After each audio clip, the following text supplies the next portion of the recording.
We'll kick it off with the Bulldogs as we go in alphabetical order with our team-by-team previews. Kevin? I'm surprised John knew alphabetical order. That's a step into progress in the right way. I'll tell him you said that. James Perry, the head coach, Thomas Costigan, and, of course, Dillon Guthro, two of the sensational defensive players on the Bulldogs team, join us here today. Thomas, the Defensive Player of the Year last year in the conference, and, of course, Dillon was first-team all-conference selection. James, clearly, based on what happened last year, you had your offense going real well, over 30 points a game, but defensively you did have some problems. These are two guys who are going to try to fix it this year. How do you propose they do it? Well, I think the kids have worked really hard. You know, we had a great winter, great spring, and it was nice to see them kind of build upon some of the momentum that we had at the end of last year. So, yeah, we'll have another hard-working August, and they'll be excited to put into action come September. You know, staying on the offensive side, I think I'd love to have you explain to the fans and to the crowds that watch you, why do you do the things you do offensively? In terms of pace, I think most people would understand that. In terms of the use of multiple personnel groupings, I think most people would understand. But some of those other substitutions, like the mass substitutions of the linemen, I'd like to have an explanation of that one myself. Well, I think, you know, we really embrace playing fast. So for us, it's just more opportunities, more plays. We'll play 9 linemen, and the guys know coming in, you know, you can crack the 2 deep, you're going to get on that field, and it's an exciting way to play. And actually, it's an exciting way to play defense, too. We always want to be attacking. And the steps that we took as a team in all 3 phases to get faster this winter and spring was really rewarding for me to see, just to see the kids 1 year later embracing that and making some big strides. And it'll be really critical this August to take another step. Is the use of the multiple offensive line because of the fatigue factor, or is it schematic advantage, or do you just want to play a lot of guys? Yeah, so, you know, we're able to play some young guys in some en masse substitutions up front. You know, play a freshman who, in a certain package, we're able to put him in 5-6 plays and then get him out. Kind of think outside the box of some of the traditional ways that people would sub in the past, because we got 90 plays to work with. So, you know, I hope, and I think what we've seen is the kids really embrace it. It's a fun way to play. It's not easy. It's not easy to be ready to play come August, and I know the kids are taking that end of it seriously. But once you get on the field, it's fun to get 90 plays instead of 60. Well, Coach, let's talk to some of the guys who have to defend that offense during practice during the week. Thomas, 11.5 sacks last year, terrific season, over 100 tackles, second in the league. What is it like for you guys to have to practice against that kind of complex offense, and does it sometimes get frustrating because you don't know where they're going to line up?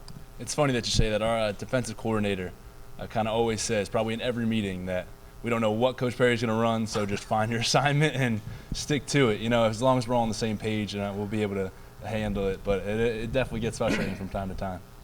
What do you like to do the most? I mean, some defensive players want to get that tackle for a loss. Others want to get the strip sack or the turnover. Others just want to get the sack. What's your favorite defensive play? I think the best play has to be a strip sack. I mean, there's nothing that kills an offensive drive like a sack in the first place, and then to add a turnover with that is just builds so much momentum for your team and allows for everyone to get so excited. So that's definitely my favorite play. I know you've been watching this guy for a couple of years in the booth. He gets nervous watching you play. I get excited. I like watching you play.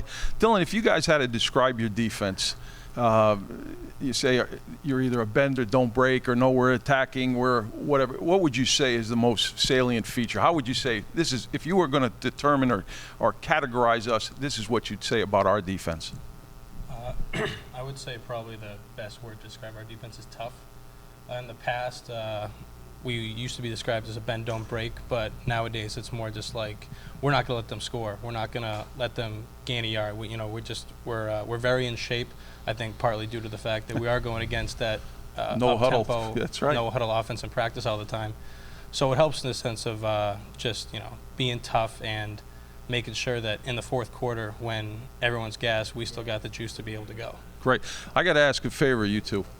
Your defensive coordinator was a grad assistant of mine at Southern Connecticut before you guys were born.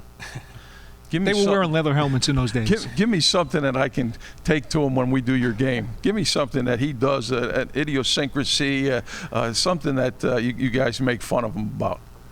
Oh God! Oh, we'll start with a wink. He loves to throw a wink at you. Even like if he yells at you, he'll throw you a wink just to make sure like everything's okay. Yeah, everything's okay. Anything. If he compliments you, he'll throw a wink at you. It's always there. He's a good man. I know that, definitely. and he's a hell of a coach. Dillon, I want to go back to the athleticism you guys need to have for just a minute. You had 4 pass breakups as a defensive lineman last year, also a couple of blocked field goals.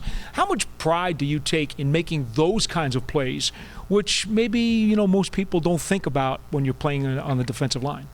Well, I can tell you for a fact, going on the blocked field goals, our special teams coordinator, Daryl Jackson, is a great coach, especially on special teams, and every week we stress the importance of just, it's one of those plays that a lot of people try to take off, and we don't. It's one of the things that we definitely take a lot of pride in. And you got a guy like Kevin Lazo too, had 4 blocked field goals last year, and it's one of those plays that he takes a lot of pride in. Just every play you go as hard as you can, and we include that on special teams. It's no plays off, and I think that's a big part of it.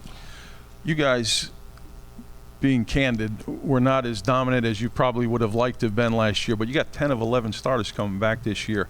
Have you been able to advance what you're doing schematically, or have you just grown in terms of cohesion? Where's the greatest growth taking place? I think the greatest growth is confidence, honestly. We had young DBs last year, but I think they all have the talent to play. It's just kind of getting their minds on the same board that, like, they're able to be one of the best in the conference type thing. And at the same time, with the front 7, it's just everything's about a mindset and kind of advancing that and kind of making sure that everyone believes that we can get it done, because I know we have the physical attributes to be able to do so. Coach Perry, this is your 2nd year at the helm of the Bulldogs.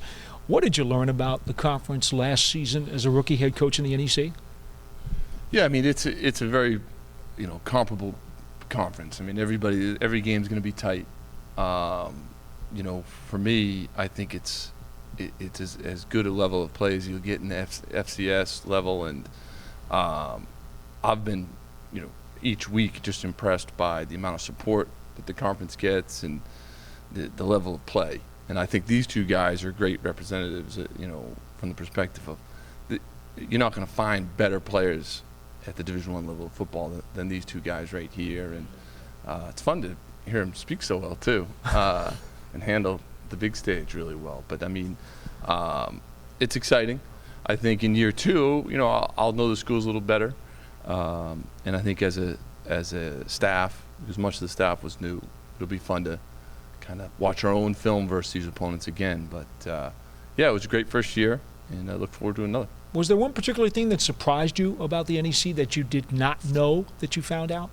Well, I think I knew, but the travel, some of these trips are a little bit, you have to get used to as far as how to do them.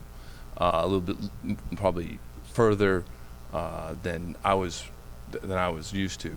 But the kids handle that really well. I think, we're the type of school, it's you got to work hard in the classroom too at Bryant, and we'll be taking those long bus trips with some books in the bag there, and the kids take that end of it seriously too, which is fun. So it's all part of the learning process, and I know going into year 2, it'll be something that I can build upon, just like I'll ask these guys to build upon their fitness and the way that we play this August. We'll all take another step. Best of luck to Bryant Bulldogs head coach James Perry and his crew.